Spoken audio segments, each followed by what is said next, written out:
सद्गुरु अगला सवाल सोनिया ने पूछा है। नमस्कारम गुरुजी, मैं बर्लिन से हूँ। बाहरी आवाज़ों के कम होने के साथ भीतर का शोर बहुत ज़्यादा शोर मचाने लगा है। क्या आप भीतरी कंपन और भीतरी आवाज़ के बारे में कुछ बता सकते हैं? वो बर्लिन से। आमतौर पर लोग मुझे गुरुजी नहीं कहते, क्योंकि गुरुजी एक आदर सूचक शब्द है। ऐसी चीज़ों से मुझे बहुत शर्मिंदगी होती है। सद्गुरु एक वर्णन है, जैसे कि ऑर्थोपेडिक या ऑप्थेल्मोलॉजिस्ट या गायनिक या न्यूरोलॉजिस्ट कहना। ठीक वैसे ही सद्गुरु सिर्फ एक वर्णन है। मुझे वर्णन से कोई आपत्ति नहीं है, क्योंकि इसका मतलब है एक अशिक्षित गुरु कोई भी धर्म ग्रंथों को लेकर मुझसे बहस करने नहीं आता, क्योंकि उन्हें पता है कि वैसे भी मुझे वो सब नहीं आता। बस ये पक्का करने के लिए कि हम उन चीज़ों पर बहस करने की कोशिश में समय नहीं बिताते जिनके बारे में हमें कुछ नहीं पता और जिनके बारे में हमने कभी कोई चिंता नहीं की। लेकिन गुरुजी एक आदर सूचक शब्द है, ऐसा मेरे साथ मत कीजिए। मैंने एक खास तरीके से जीवन जिया है। कहने का मतलब मैंने इस तरह से जीवन जिया है कि मेरे आसपास के लोग हमेशा कंफ्यूज रहते हैं, ये आखिर हैं कौन। ये मेरे लिए बहुत महत्वपूर्ण है, क्योंकि अगर वो कोई निष्कर्ष निकाल लेते हैं तो उनके साथ काम करना बहुत मुश्किल होगा। कंफ्यूज होना यानी कम से कम आपको एहसास है कि आप नहीं जानते, जो अच्छा है। अगर किसी को पता चल जाता है एक बहुत गहरे अनुभव से, तो उससे मुझे कोई दिक्कत नहीं है, वो एक अलग अवस्था है। लेकिन किसी के बारे में अच्छे निष्कर्ष निकालना जरूरी नहीं है, किसी के बारे में बुरे निष्कर्ष निकालना जरूरी नहीं है। तो सभी आदर सूचक शब्द यहीं से आते हैं कि लोग किसी व्यक्ति के बारे में अच्छे निष्कर्ष निकालते हैं। मैं कौन हूं, इसका मूल्य सिर्फ तब है जब आप मुझे बस यूं ही देखें, बिना किसी निष्कर्ष के। आप देखेंगे कि आप पूरी तरह से कंफ्यूज हो जाएंगे।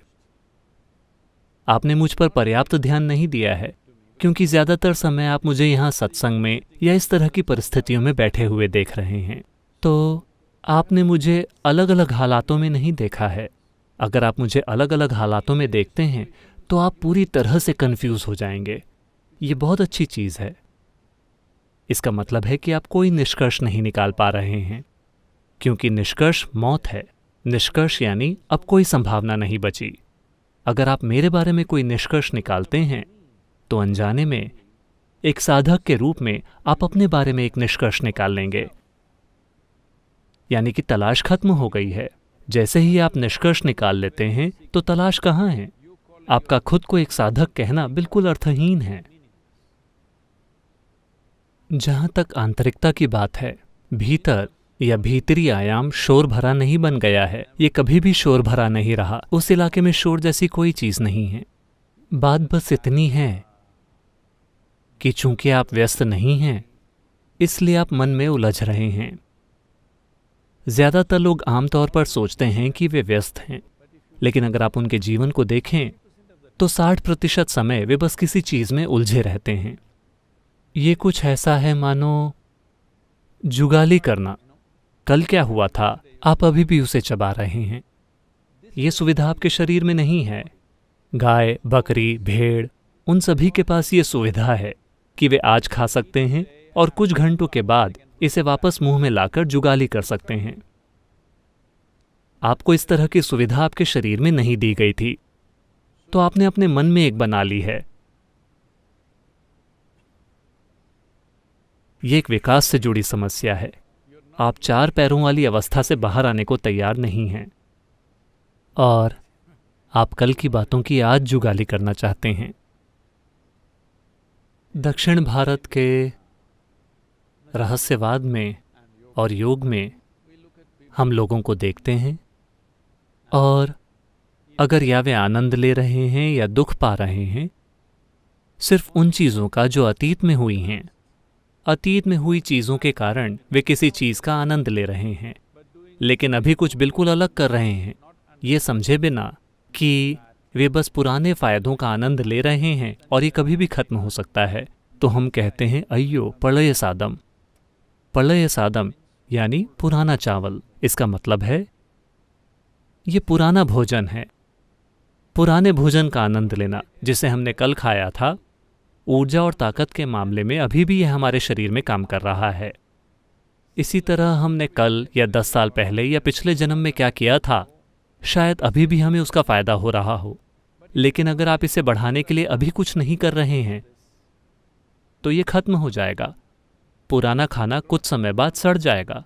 जो बहुत शानदार था वो कुछ समय बाद बहुत गंदा बन जाएगा। दुनिया में बहुत से तथाकथित सफल लोग अपने जीवन के अलग अलग चरणों में से होकर गुजरते हैं कि वे अतीत के परिणामों और कर्मों का आनंद ले रहे होंगे और उन्हें लगता है कि सब कुछ शानदार है। वे लापरवाही से जीते हैं। एक दिन अचानक उन्हें यह झटका देता है। जरूरी नहीं है कि बाहर से, ज्यादातर ये भीतर से होता है। उनका अपना ही मानसिक ढांचा, उनका अपना ही शरीर इस तरह पलटी खाता है कि वे यकीन ही नहीं कर सकते कि उनके साथ ऐसा हुआ। ऐसा इसलिए है क्योंकि आप पुराने भोजन पर जी रहे हैं। ये महत्वपूर्ण है कि आप हर दिन ताज़ा भोजन पकाएं। ये बहुत महत्वपूर्ण है। इसी वजह से अभी का कर्म बहुत महत्वपूर्ण है।